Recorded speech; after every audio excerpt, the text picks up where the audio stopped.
क्षमा शस्त्रं करे यस्य दुर्जनः किं करिष्यति अत्रिणे पतितो वह्निः स्वयमेवोपशाम्यति। क्षमाशीलेभ्यः संस्कृत समाराधकेभ्यः सादरं नमः। प्रतिसप्ताहं वार्तावल्याः प्रस्तुतिकर्मणि संलग्नाः वयं पुनरागताः। एषः अहमस्मि मुकुलः। सर्वान् नौमि अहं सत्यप्रिया। दशकाः अस्माभिः कार्यक्रमस्य विशेष संवाद प्रतिवेदनादि माध्यमेन ज्ञानराशेः सविशेष प्रापणार्थं यावत् शक्यं प्रयत्यते। सत्यं, भाषा विकासेन सहैव अस्माकं कार्यक्रम माध्यमेन जनानां जीवनं स्नेह, स्वाध्याय, धैर्य, क्षमा, परोपकारादीनां सद्गुणानां विकासाय अपि प्रेर्यते। सुष्ठुभणितं भवता मनुष्यस्य जीवने एतेषां गुणानां महत्वम् अधिकं भवति। वस्तुतः मनुष्यस्य जीवने क्षमायाः किं माहात्म्यम् अथ क्षमाशीलः च उदात्तः सन् कियत् धैर्यम् अपि सन्धत्ते इत्येतत् प्रख्याप्यते अद्य अस्मदीयेन सुभाषितेन। य समुत्पतितं कोपम् क्षमयैव निरस्यति यथोरगस्त्वचं जीर्णाम् स वै पुरुष उच्यते।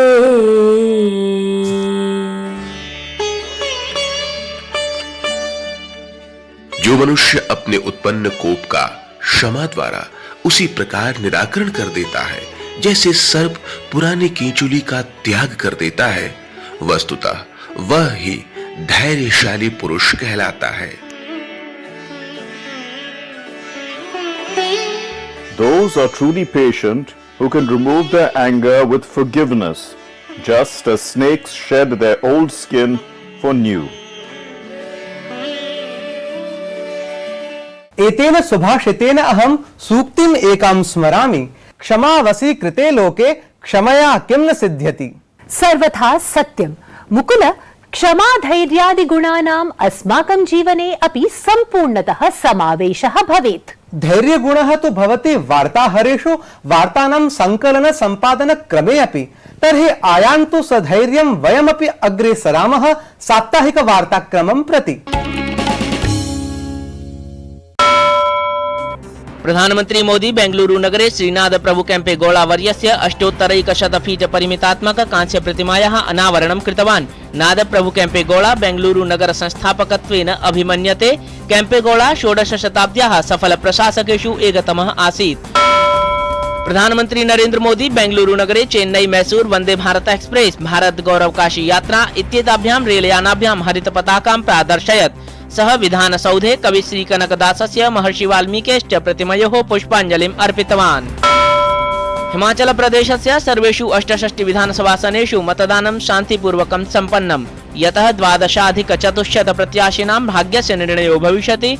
निर्वाचनायोगेन शान्तिपूर्णं निष्पक्षं च निर्वाचनं सुनिश्चेतुं सर्वाः समुचितव्यवस्थाः कृताः आसन्। मतगणना दिसम्बर मासे भविष्यति। न्यायमूर्तिः धनंजय यशवन्तचन्द्रचूडः देशस्य 50तम मुख्य न्यायाधीशत्वेन शपथवचांसि स्व्यकरोत्। राष्ट्रपतिपदासीना द्रौपदी मुर्मुः कार्यक्रमे तस्मै शपथं कारितवती। न्यायमूर्ति चन्द्रचूड कार्यकालो 2 वर्षात्मको भविष्यति। सः 24-2000 वर्षस्य नवम्बर मासस्य 10 दिनाङ्कपर्यन्तम् एतस्मिन् पदे स्थास्यति। राष्ट्रपतिपदासीना द्रौपदी मुर्मुः ओडिशायाः पुर्यां श्रीजगन्नाथ मन्दिरे महाप्रभु दर्शनम् अकरोत्। राष्ट्रपति महाप्रभुवर्याय तुलसी मालार्पणं दीप प्रज्वलनं चाकरोत्।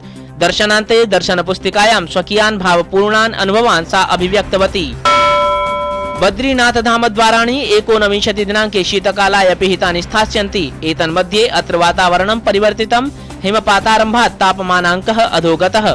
यथा यथा द्वार निरोधकालः आगच्छति तथा तथा बद्रीनाथ धाम तापमानः अतोऽपि क्षीयते। रूस यूक्रेन युद्धे यूक्रेन सेना महान्तं विजयं प्राप्तवती। रूस देशीयाः सैनिकाः खेर्सोन प्रान्ततः पृष्ठाः अभवन्। यूक्रेन देशः खेर्सोन नगरे पुनरपि अधिकारं प्राप्तवान्। प्रवाहि वार्ता माध्यमेन स्पष्टं भवति यत् देश विदेशेषु किं प्रचलति, काः काः उपलब्धयः च देशेन विदेशैः च अधिगताः इति। साधु, एतस्मिन् एव क्रमे एका महती उपलब्धिः भारतेन अधिगता। अपि जानाति भवती यत् भारतम् आगामि वर्षाय G20 इत्येतस्य समूहस्य 18 शिखरसम्मेलनस्य अध्यक्षं करिष्यति इति। नूनम् एषा वार्ता तु देशस्य कृते गौरवख्यापिनी। तर्हि किं भवति G20 इति समूहः, किञ्च भवति अस्य कार्याचरणं, का भविष्यति भारतस्य भूमिका आगामि वर्षस्य शिखर सम्मेलने। प्रियप्रेक्षकाः, एतेषां सर्वेषां प्रश्नानां समाधानार्थं पश्यन्तु एतत् विशेष प्रतिवेदनम्।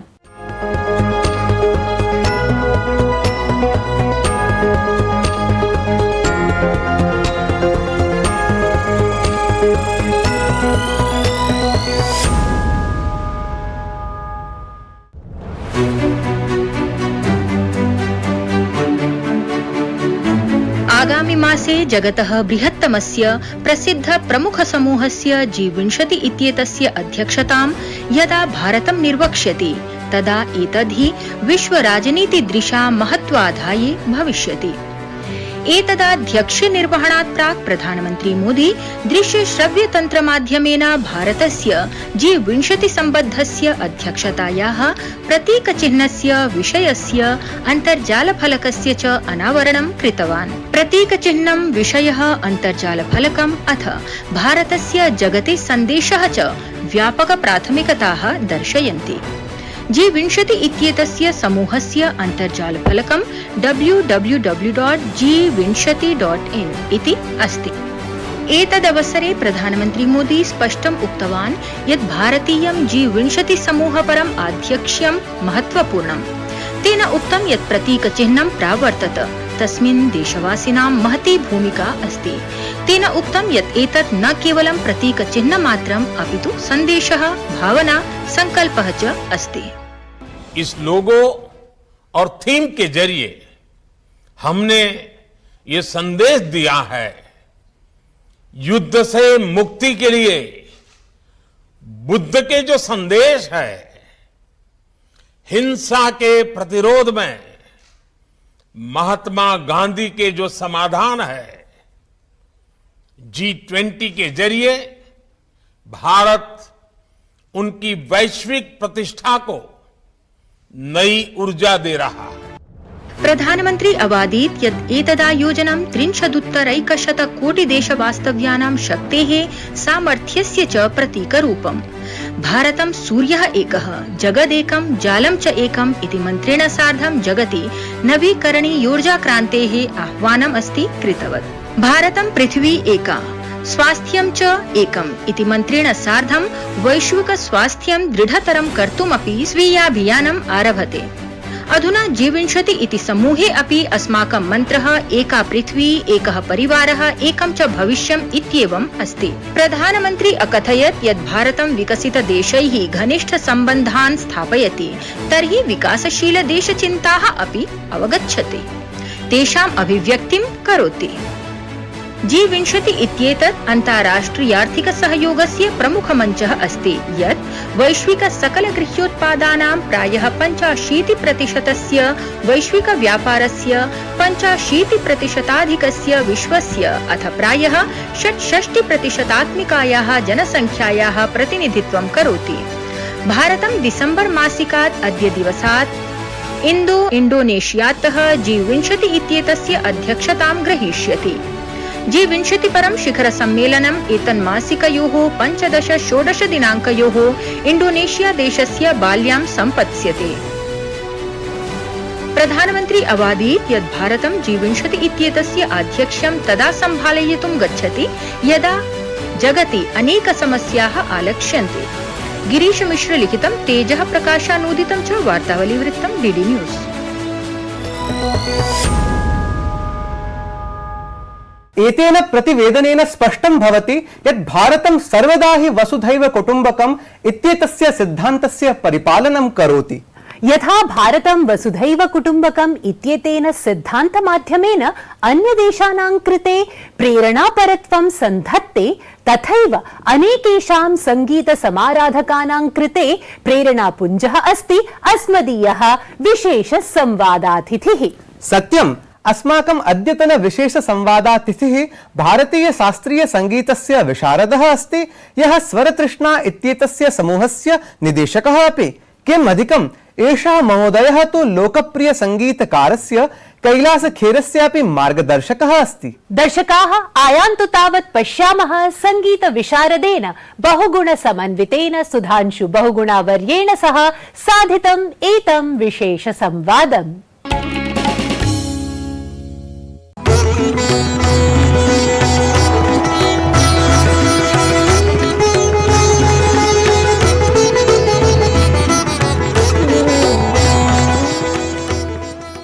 प्रिय दर्शकाः, अद्य अस्माभिः साकं वर्तते संगीतशिरोमणिः भारतीय शास्त्रीय संगीत विशारदः श्री सुधांशु बहुगुणा वर्यः। आचार्यवर्य, वार्तावली कार्यक्रमे भवतां हार्दं स्वागतमस्तु। नमो नमः। नमो नमः। सभी दर्शकों को नमस्कार और आपका मुझे यहाँ बुलाने के लिए बहुत बहुत धन्यवाद। महोदय, सर्वादौ अहं प्रष्टुम् इच्छामि यत् भवतां जीवने संगीत यात्रायाः आरंभः कथं जातः?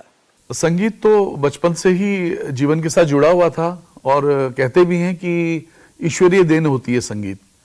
तो मैं भी बचपन से ही गाना गाता था और कभी सोचा नहीं था कि इतना आगे हम संगीत को लेके जाएंगे, बट बड़ा आनंद आता था जब संगीत करता था, तो सब कुछ भूल जाया करता था। तो फिर आगे जाके फिर मैं गंधर्व महाविद्यालय के साथ जुड़ा और गंधर्व महाविद्यालय में मैंने विशारद किया और उसके बाद फिर मैंने अलंकार किया, साथ में दिल्ली यूनिवर्सिटी से एमए किया। तो बहुत सारी चीज़ें ऐसी हुई कि संगीत जीवन बनता चला गया और बहुत सारी उपलब्धियां समय के साथ जुड़ती चली गई। मेरा गंधर्व महाविद्यालय के साथ जुड़ाव ऐसा रहा कि हमारे गुरुजी ने मैं भाई जी से गाना सीखा और भाई जी ने मुझे संगीत शिक्षण में साथ साथ लगा दिया। प्रशिक्षण साथ में चल रहा था और साथ में शिक्षण भी शुरू हो गया। तो मैं जो नए गायक आते थे उनको मैं गाना सिखाता था, पर धीरे धीरे करके फिर मैं आगे विशारद तक की क्लासेस में मैं लेने लगा और अभी तक उसके साथ ही जुड़ा हुआ हूँ। करीब 25 साल मैंने गंधर्व महाविद्यालय में गाना सिखाया और अब मेरा एक अपना एक संस्था भी है जहाँ मैं गाना सिखाता हूँ गुड़गांव में।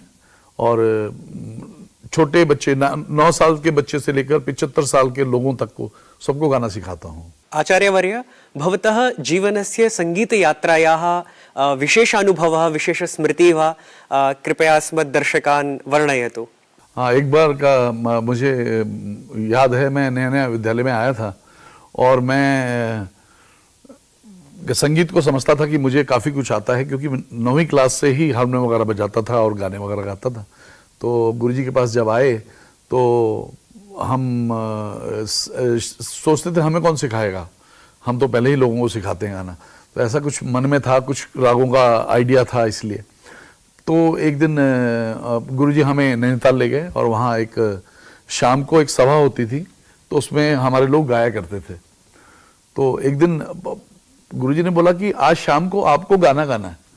वो एक्सपीरियंस मेरे लिए अजीब सा था। मुझे लगा कि शायद मैं एकदम जमीन पे आके गिरा, क्योंकि उससे पहले तो बड़ा मन में होता था हमें बहुत कुछ आता है, बट उस दिन लगा कि मुझे कुछ भी नहीं आता है, मैं बिग जीरो। मतलब मैं, क्योंकि गुरुजी को सिखाने लायक, सुनाने लायक मेरे पास कुछ भी नहीं था।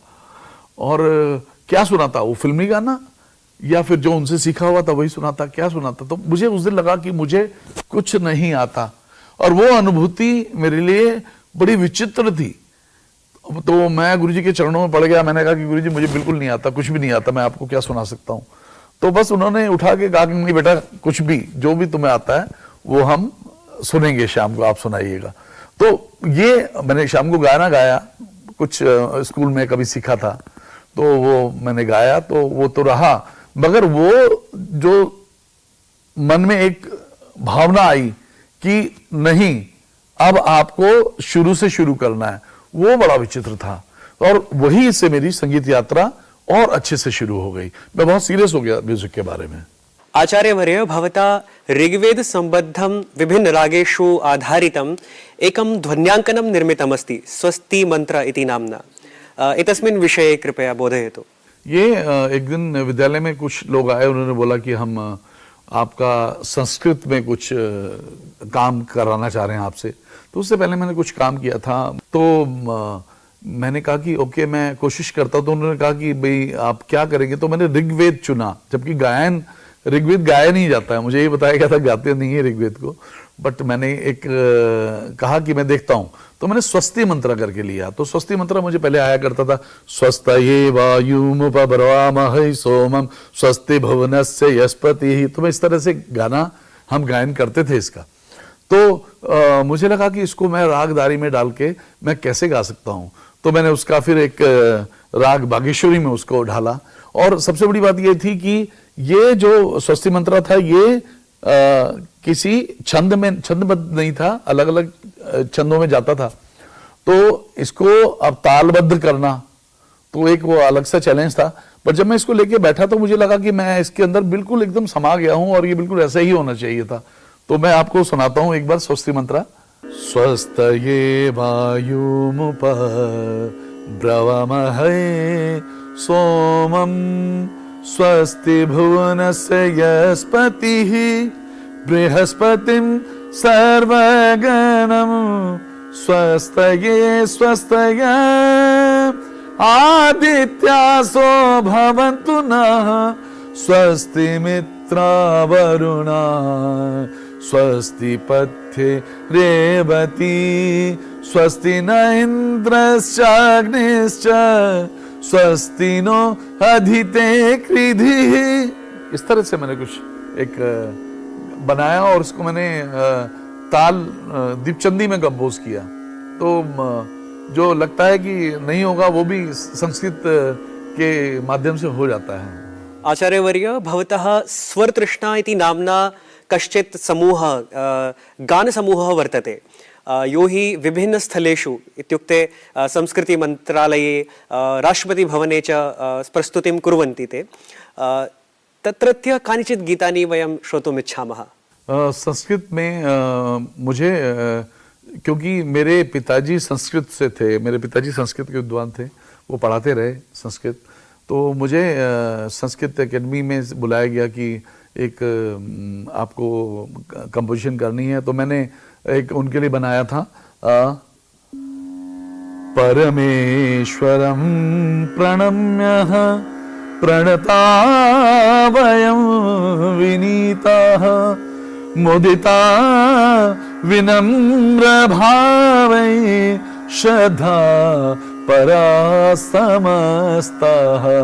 तो एक ये स्वागत गीत था जो मुझे बनाने के लिए बोला गया, तो मैंने ये बनाया। और अभी बीच में अभी दोबारा संस्कृत एकेडमी से एक कार्यक्रम में बोला गया कि कुछ गीत जो लोकगीत हैं उनको आप संस्कृत में गाइए। तो गाने का ही था, तो हमें लगा कि उस पर नृत्य भी होना चाहिए। हम संस्कृत के गीत गाते हैं भाषाओं में, अलग अलग लोकगीतों में, जैसे गढ़वाली का गीत है, जैसे कुमाऊनी भाषा का गीत है, बेडु पच्यते द्वादश मासेषु नरणा काफलम चैत्रे प्रियतमा मम। तो इस तरह का हम संस्कृत में गाते हैं और साथ में नृत्य होता है पूरा मंडली के द्वारा। तो बड़ा खूबसूरत लगता है और अलग अलग भाषाओं में गीत गाते हैं। और आप कहेंगे तो हमने हरियाणी में भी संस्कृत में गाया और हरियाणा का गीत हुआ।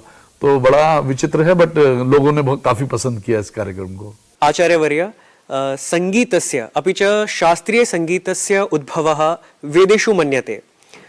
संगीतस्य तेषां ग्रन्थानां विषये कृपया बोधयतु ये संस्कृत भाषायां निबद्धाः सन्ति। संस्कृत भाषा तो जड़ में है, बेसिकली सामवेद से संगीत की उत्पत्ति मानी गई है।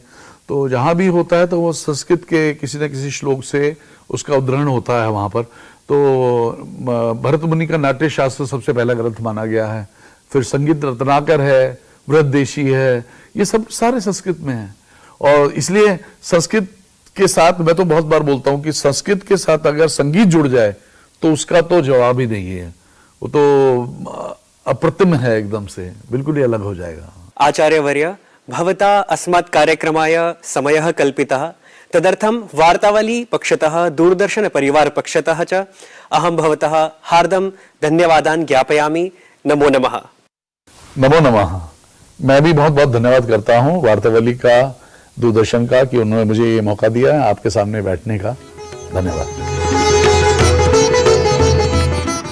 केचन जनाः शान्तिपूर्णरीत्या एव स्वीयकलायाः गौरवं वर्धयन्ति। ते केवलम् आत्मना सह एव प्रतिस्पर्धन्ते। अस्माकं संवादातिथिः अपि नूनम् एतादृशः एव कलाकारः। निश्चयेन मुकुल। परं प्रतिस्पर्धा इति शब्दं श्रुत्वा स्मरामि अहं वार्तावल्याः अभिन्नाङ्गमेकम्। आम्, अहमपि स्मरामि ललितमनोरञ्जनाय कल्पितां वार्तावल्याः अभिन्नाङ्गभूतां गीतानुवादस्पर्धां। तत्रापि अद्य तु निर्णयघोषणा अस्ति करणीया। दर्शकाः, तू प्यार का सागर है इत्यस्य गीतस्य अनुवादकेषु अद्य विजयश्रिया अलङ्क्रियते निर्णायकैः भिवानीवासी डॉक्टर जोगेन्द्र कुमार वर्यः। स्वसु मधुरस्वरेण च एतद् गीतं समलङ्करोति हजारीबागस्थः अंकित सिन्हावर्यः। त्वं प्रेम सागरोऽसि, त्वं प्रेम सागरोऽसि, तव बिन्दोः पिपासुरहं, तव बिन्दोः पिपासुरहं, प्रत्यागत शेत त्वया, प्रत्यागत शेत त्वया, गमिष्यामि भुवनादहं, गमिष्यामि भुवनादहं।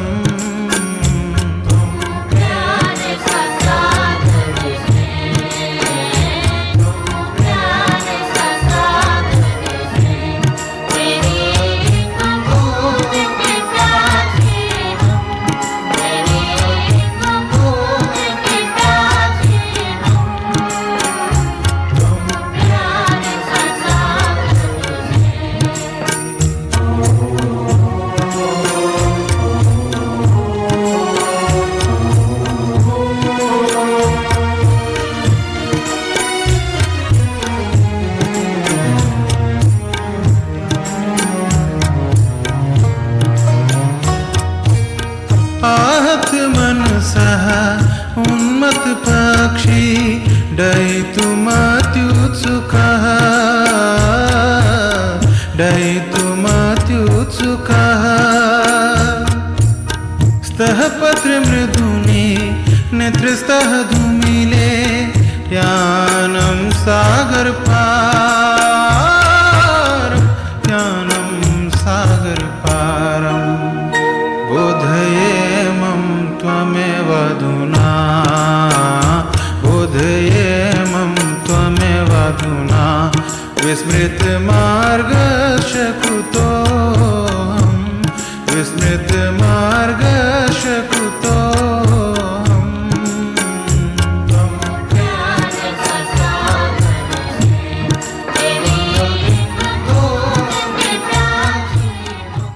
अस्मत्पक्षतः सर्वेभ्यः अभिनन्दनानि। साम्प्रतं प्रस्तुमः वयं नूतनं स्पर्धागीतं।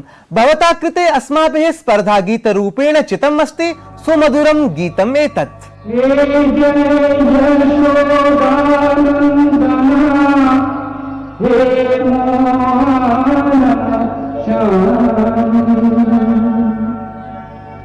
हे जय यशोदा नंदना, हे यशोदा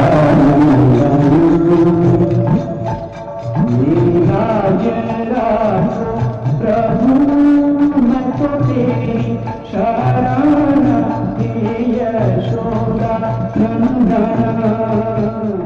प्रिय दर्शकाः, अस्य नूतन स्पर्धा गीतस्य स्वकीयाः अनुवादाः भवद्भिः नवम्बर मासस्य 21 दिनाङ्कं यावत् अस्मभ्यं प्रेषणीयाः। निर्णय घोषणा च नवम्बर मासिके 26 दिनाङ्के करिष्यते। तर्हि दर्शकाः, गीतस्य एतस्य अनुवादाय सज्जीकुर्वन्तु स्वस्वलेखनीः। सज्जीकुर्वन्तु च स्वस्वलेखनीः। प्रतिक्रियाणां कृते अपि प्रेषयन्तु च स्वीय प्रतिक्रियापराणि पत्राणि इति सविनयं निवेदनम् अस्माकम्। अधुना तु समागता अस्ति अस्माकं प्रस्थानवेला। अग्रिमे सप्ताहे पुनः उपस्थास्यामः अभिनवं प्रस्तुतिजातम् आदाय। संस्कृति समाराधकाः सन्तः भवन्तः सदैव सन्तु संस्कृत साधकाः।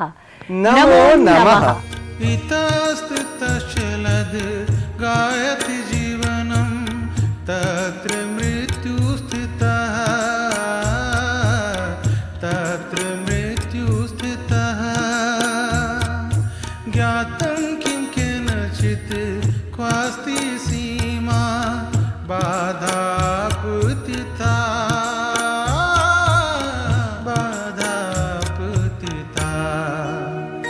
कर्णयोः किञ्चित् कथया कर्णयोः किञ्चित् कथया यदा गतवान् कस्यादिशोऽहं यदा गतवान् कस्यादिशोऽहम्